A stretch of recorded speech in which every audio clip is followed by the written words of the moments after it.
You know, we've been hearing so much about these cognitive tests he keeps acing.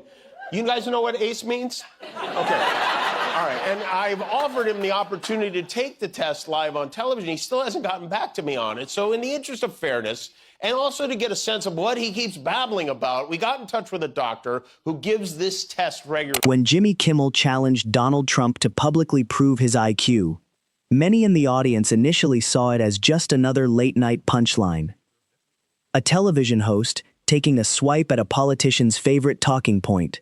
But within moments, the challenge grew into something much larger than a number on a test. It became a conversation about confidence, insecurity, and Trump's long-standing tendency to make his own intelligence a central part of his public image. Kimmel did not need leaked documents or some shocking revelation. All he needed was a single question. If Trump is genuinely convinced of his brilliance, why does the idea of proving it seem to create so much discomfort? For years, Trump has promoted the idea that his intellect sets him apart from everyone else.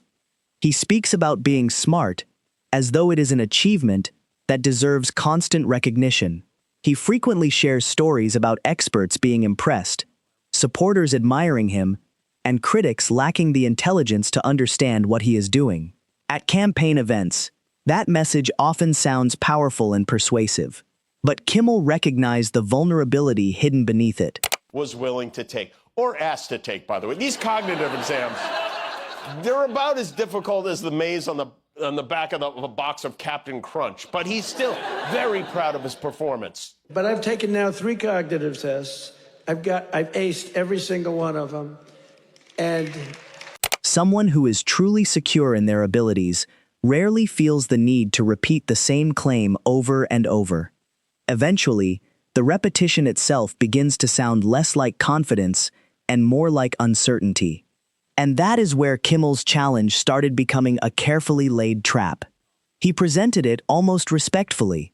If being a genius is such an important part of the story, then take the test. If the reputation is deserved, let the results speak for themselves. If critics are mistaken, prove them wrong in the most straightforward way possible. The audience laughed because the suggestion seemed so obvious, yet it also carried a certain risk. Trump's public persona has always depended on controlling the narrative and setting the standards by which he is judged. He prefers to be the one holding the scorecard. Kimmel was essentially asking him to hand that authority to someone else. That is why the response became more important than the challenge itself.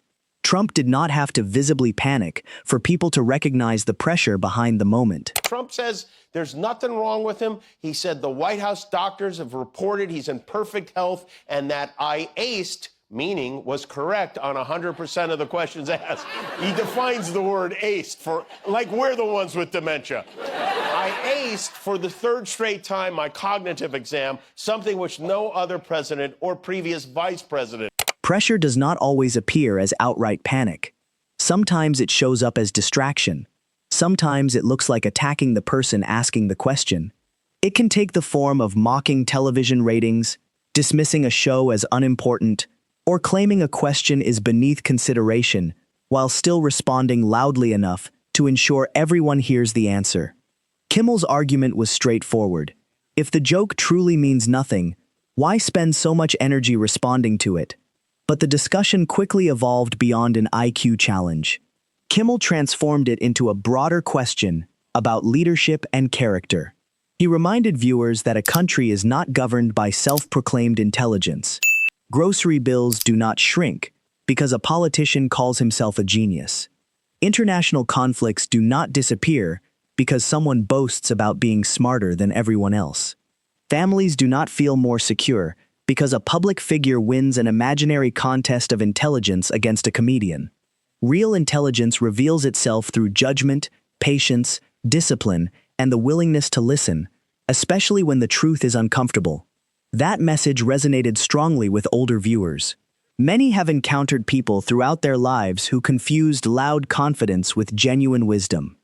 They have watched executives, salespeople, and politicians use certainty as a shield. They understand that true intelligence is often quieter. It asks questions. It continues learning. It recognizes its own limitations. It does not demand applause after every statement. Kimmel relied on that shared experience, making the joke far more effective. The harder Trump pushed back, the stronger Kimmel's challenge appeared. If Trump accepted, the stunt gained legitimacy. If he declined, the claims about his brilliance seemed less convincing. If he attacked Kimmel personally, it suggested the comedian had struck a sensitive nerve.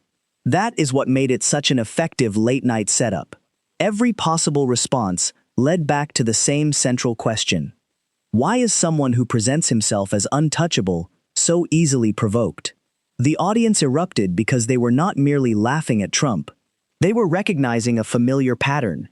Trump often insists he does not care, only to demonstrate that he clearly does.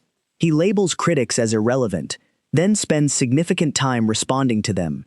He claims to be above challenges, yet reacts as though those challenges landed exactly where they were intended. Kimmel never had to announce that he had won the exchange. The reaction itself carried the message. By the end of the segment, the IQ challenge was no longer really about intelligence. It had become a discussion about temperament.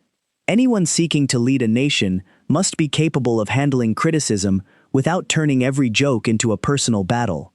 Real strength is not measured by the ability to insult a comedian. It is measured by the ability to ignore distractions and focus on what truly matters. That is why the moment lingered in people's minds.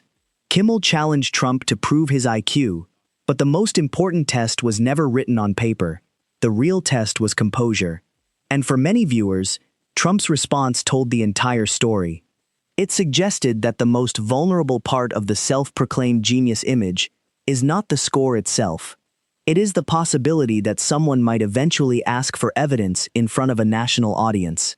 In that moment, the challenge stopped being just a joke and became a reflection of something deeper: the contrast between constant self-promotion and genuine self-control.